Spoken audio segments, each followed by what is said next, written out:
live service games, how to do them and how not to do them. 343 Industries.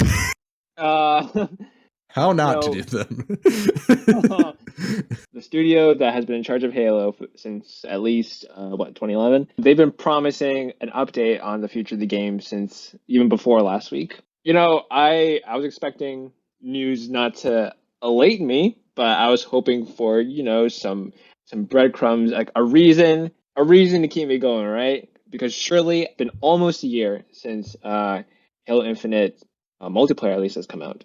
Surely within that span of time, they've been able to restructure and get their shit together, refocus their assets, and be able to actually produce something in order to maintain their fan base and to keep the promise of continuing this as a platform for the next 10 years. I believe it was on Thursday, they released their new updated roadmap. It was not a good look. To summarize, I got it right here. Campaign co-op and mission replay are delayed until November. Forge, delayed until November. And they've had the beta for that going on as well, to a select few. So that's all that's okay. At least November, once Forge comes out, it's going to be a new breath of life into this game, because then the community will be able to make whatever the hell they want and make some really cool custom games, and it'll revitalize the fan base, right? But then they said two things that were not a real twist in the heart. Split screen co-op is canceled, not delayed, not being worked on. Just they're going to stop working on it, and that was a heartbreak.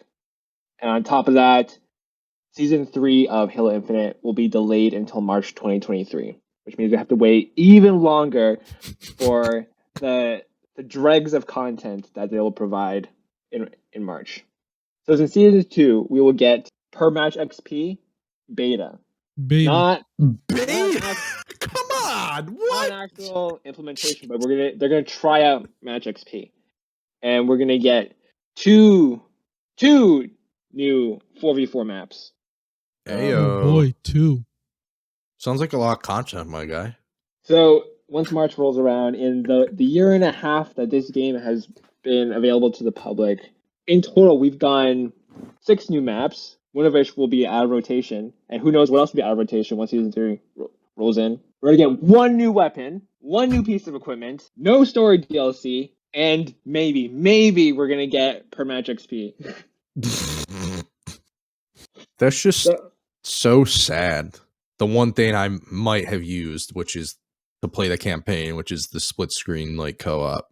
That's what Halo is to me. Like, my cousin had an Xbox. Every now and then we would go over there and we'd just fuck around in the split screen. And split screen is pretty much dead in gaming, and this is just another big ass blow to that.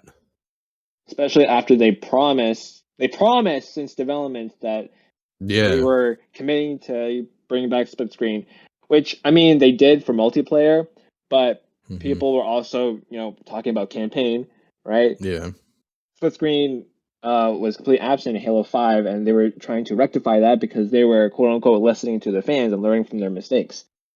How stretched are their resources that they cannot dedicate any time or any teams to implementing this feature? How bad is it at 343 Industries that they have to outright cancel a feature that they promised?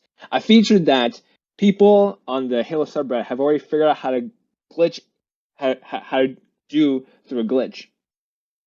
Which means it's definitely feasible. It's not enough that they need to take the time and money to actually make it work for everyone. Now, when do you think Daddy Phil steps in, Seems like he's pretty hands off if this keeps happening.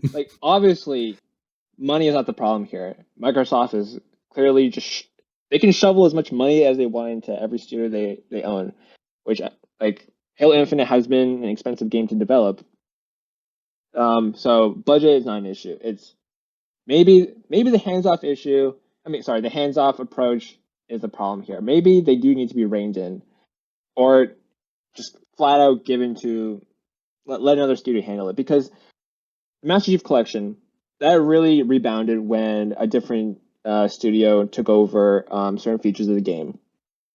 The name escapes me right now, but it's not 343 handling every single part of the Master Chief Collection. So if they can just repeat that with Halo Infinite, that'd be pretty nice. Because clearly 343, I won't say incompetent, but they just, with the way their company is working right now, they just don't have the capacity to deliver everything that they're promising. Furthermore, it's just, okay, yeah, as a Halo fan, I am outright heartbroken. I've defended this company to death for so long, ever since Halo 4. I've given them my trust. I've given them so many chances, and even through most of the shitstorm that was Halo Infinite, I stuck around because I'm still playing the game. However, this was It's a fun game. It's fun to play. It's definitely fun. They succeeded in making a fun game, but that's not the only thing you have to do now in this day and age. You have to keep delivering and not just stagnate. And so this was finally the straw that broke the camel's back for me. Like if this is the way it's going to be, I cannot invest any more emotional emotions into this game. And I definitely cannot trust 243 to deliver on that anymore. I have zero expectations of them now. This game might as well just drop off the face of the planet for me until such a day happens that they actually rebound and they pull a Destiny, they pull a No Man's Sky, and they just manage to get back into the